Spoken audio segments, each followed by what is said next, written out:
They are just tabletop games translated over into a virtual space. Okay, hold on. Wait. I need to ask this. I need to understand how Matt plays video games now.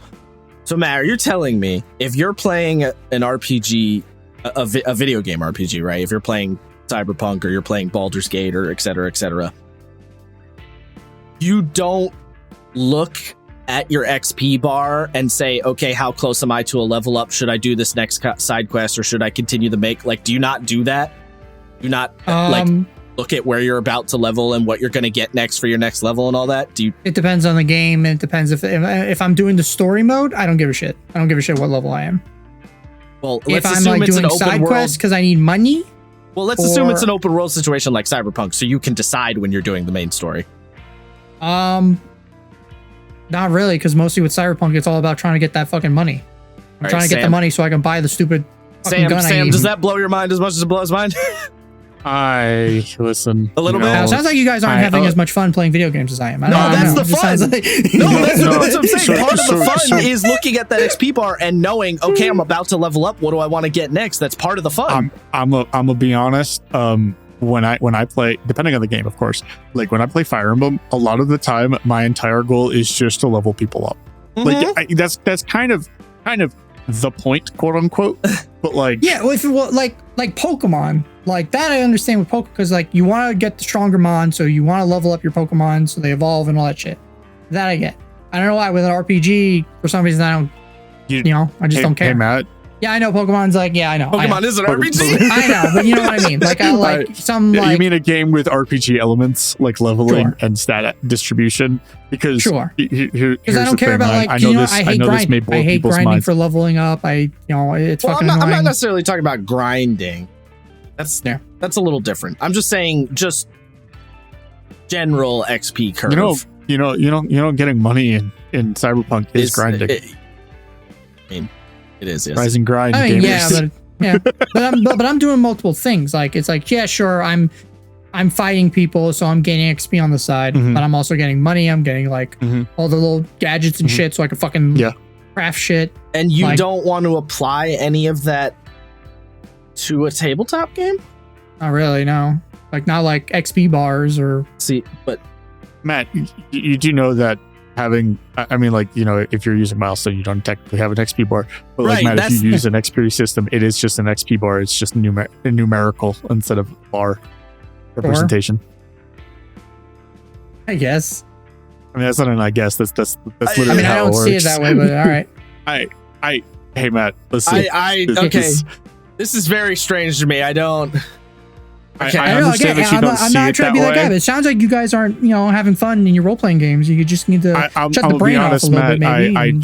I do absolutely despise a lot of open-world games because they feel exactly the same to me. This is true. I think the ones that I've had the most fun in are completely different from their peers, I guess I should say. So, I'm not... Mostly because I think RPG elements are actually a little overdone in video games. They absolutely are. They just kind of added like the Diablo style loot system in video games. I think it's gotten a little out of hand. It's like you have blue tier, purple tier, gold tier, all that shit. I think we need to go back to the original Legend of Zelda system, where if you got a weapon upgrade, you got it. Good job. So okay, I want to ask Matt something, because I feel like I've unlocked a new understanding about him that I need to know more. And I'm not. This is not me judging. I'm curious at this point. Okay. So let's assume you're not DMing. You're a player. Okay. You're playing a new game. Any new tabletop game, doesn't matter. Sure. If you're reading through, and what you're saying is, if the advancement, because some tabletop games don't even use levels, which is like kind of a separate thing, but so advancement we'll say. Star Wars uses fucking talent tree system. It doesn't use levels, for example. So if the advancement of the game, you go to that section and it says you advance when the GM decides you have hit like a big story beat, or the GM decides you have done something notable enough to earn an advancement. You see that, and that is the ideal scenario for you? That's Josh, what you want in the game? Have you ever watched an episode of Critical Role, bud? Oh, what? There you go. Like, they do that shit all the time. Well, I mean, no, they don't. In campaign 1, Matt Mercer kept track of XP. No, I'm not saying campaign 1. I'm saying they do that. They did that in campaign 2. They do it in campaign 3. Okay, sure. It's a new norm. It's a thing I'm not Matt asking about has Critical said Role. multiple times. He's been like, God, I wish I did this in campaign 1. I'm not asking about Critical Role. I'm asking about but you. I'm saying, as an example, that's a thing that most people want. I'm not asking in about other D&D, I people. think. I just want to know for you. I'm only Yes, asking me. you. Yes. Yeah. So yes, so you want the GM to hand you out your level up whenever they decide. Yeah, if it's the right moment, whether it's a story moment, whether it's a big fight, like it's weird because I don't think like, again, we're two different thought processes in this. I don't think about stuff. It's like, God, I hope I level up now. It's like I hate saying this because I know like a couple of my players do this too, but like I don't like the idea of like looking ahead and building my character and all that stuff and working backwards. I want the game to go on and whatever happens to my character happens. Kind of like fucking what happened with Vax in campaign 1, where he wasn't fucking planning on going paladin. He had no thought to do that, and then because of story shit, it happened.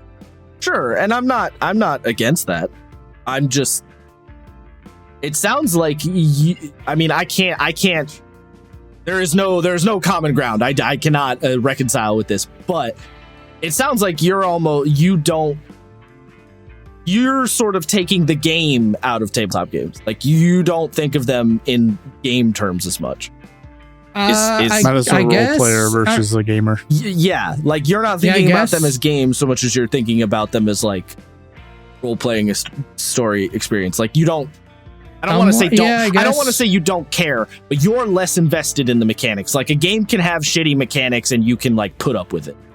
Yeah, Yeah. See, this is all right. But like, I enjoy I enjoy combat. We've learned no. This is yeah, sure. I mean, specifics of like individual things, but we've learned. I feel like I've had a revelation. Mm-hmm. Yeah. Me and Matt we sit on opposite sides of the table. There's no middle ground. Josh, join the dark side. Completely opposite sides of the table. Sam. I get it. I'm glad that you finally had this realization. I get I see like I mean I knew it, but now I get what now we've put it into words. Mm-hmm. Yeah. Matt cares about the R and the P. I care more about the G. Mm-hmm. I see.